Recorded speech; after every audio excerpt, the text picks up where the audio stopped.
So this candlestick, I told you, that's a bearish order block. We have a fair value gap there.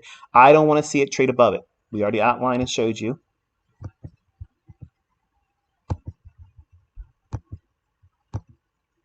That it didn't do it. See that?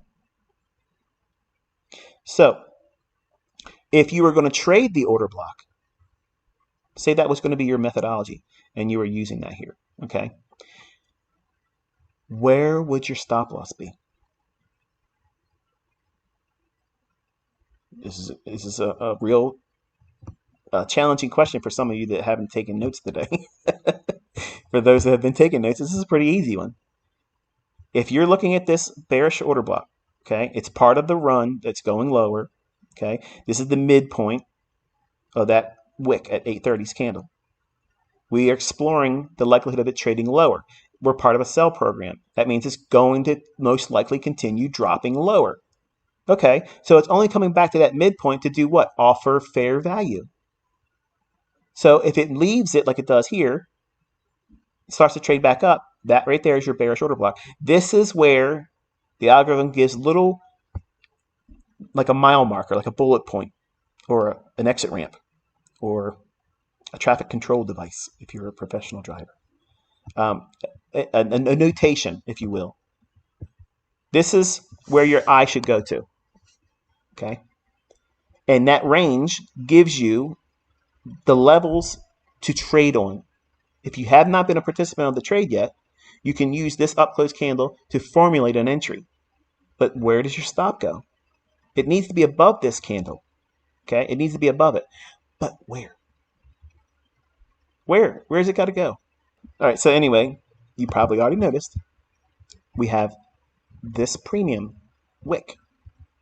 It goes above as the next candle above that bearish order block.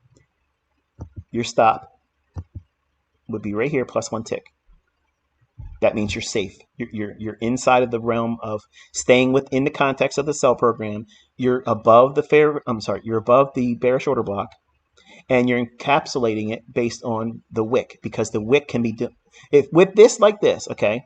There are times where you will see this formation of a up close candle and it drops, and then it'll spike through.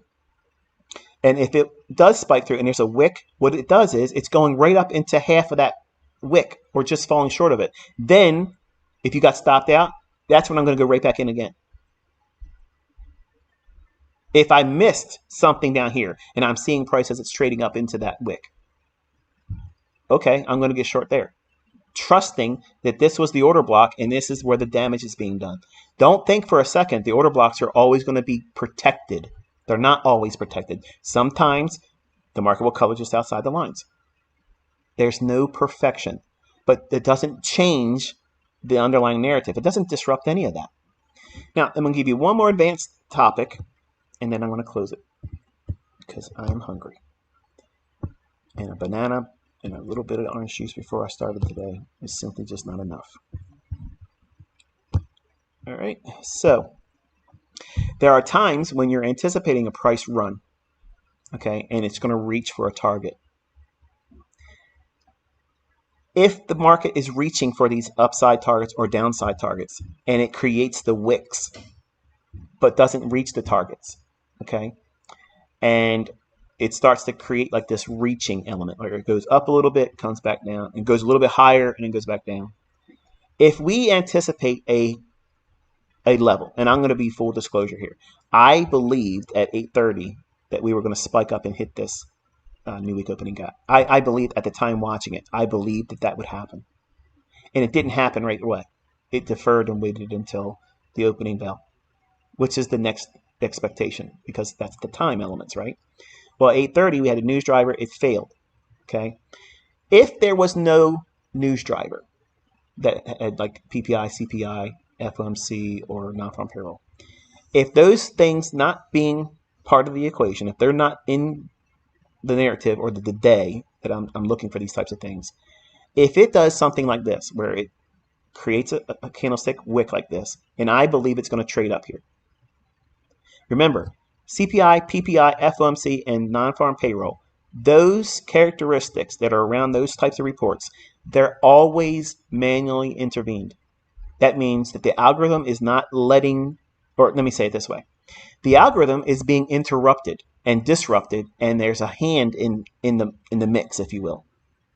It'll go just short of where you will go later on when the market opens at 9:30, or it'll go beyond where you thought it was going to go and just keep on going. Those are the two criteria.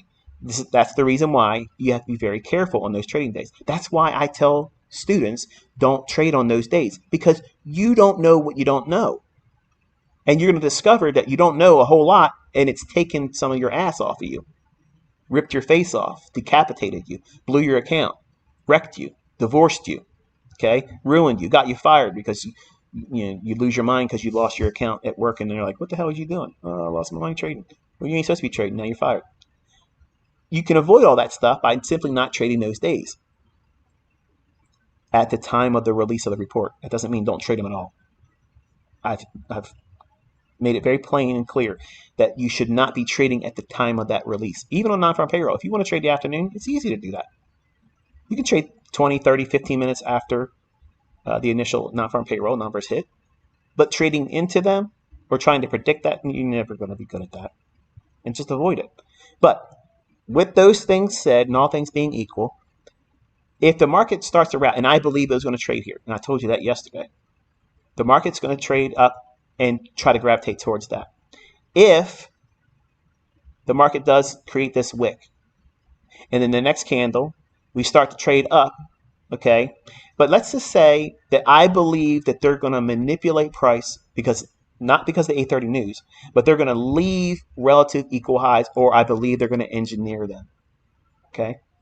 If I believe that, then what I like to look for is this formation. It's the opposite of that, where you're predicting highs, projecting highs with the wicks. Sounds cool, doesn't it? Watch. If we have a day or a session, and I believe that they're going to try to keep highs, and I've done this on Twitter, I've done this in execution videos, I've done this in Twitter spaces where I've literally called out every individual candle, or I've mentioned them in other people's live streams where I'll go into their chat window and I'll say, I believe they're going to keep the relative equal highs open or not traded to until the opening bell, or at 10 o'clock, then I think they'll run it up there, and then we'll use a silver bullet idea. If I have an inkling that the market's going to keep a high in place or a low in place, I like to use this concept here, which is the first candlestick that creates that wick here to there. See that? Now, what happens if it falls short of an objective where I'm reaching for? And this is ultimately where I think it's going to trade to, maybe later in the day, at the opening bell or after the opening bell during the opening range, the first 30 minutes between 9:30 and 10 o'clock New York Eastern time. If I think they're going to keep that there, but I'm scalping because I can buy long and sell short in the same day and go back and forth, like I was talking about yesterday, I want to be in a market environment that creates and promotes those opportunities. If it's just one-sidedness and it's real lethargic and choppy back and forth, but real tight ranges, but still drifting higher, I'll leave that to somebody else to trade that. And they can tell me they made 300 handles and I'm a dick because I didn't make as many handles there. But then I can come back, the next day with less of a range and make 4 times than they got. So if those instances are there, and I believe that the range is going to stay intact and they're not going to trade to an objective. In other words, I believe that they're engineering liquidity, meaning you didn't know about new week opening gaps and started talking about it. So imagine a time before you learned about them. You might be thinking when this candle was bold-faced bullish, wow, it's going to keep going higher. Who knows where it's going to go, right? Well, if I believe that they're going to hold that range and use this objective later in the day, post 9:30 opening bell, and I start to see a candlestick do this, and I'm long, say I'm long in a scalp. Once it creates this, I want to see, it's still likely to go here. I might be wrong. So I'm going to give it a chance to go one more time to reach for it. If that's the case, then I can take this range here, and it's going to do the opposite. It's the mirror image of what this was doing, where we create the high wick, okay, and it's trading half of this wick here, but this wick and then half of it. It just falls short of half of that. That's reasonable. But what happens when you anticipate a range staying intact and it not breaching it or trading to an objective because they're engineering liquidity? They're deferring a run to a particular price level, but you're in a trade or you're watching price action. It's really fun to do this. You see a candle create this initial wick, then the next candle, it starts running above it.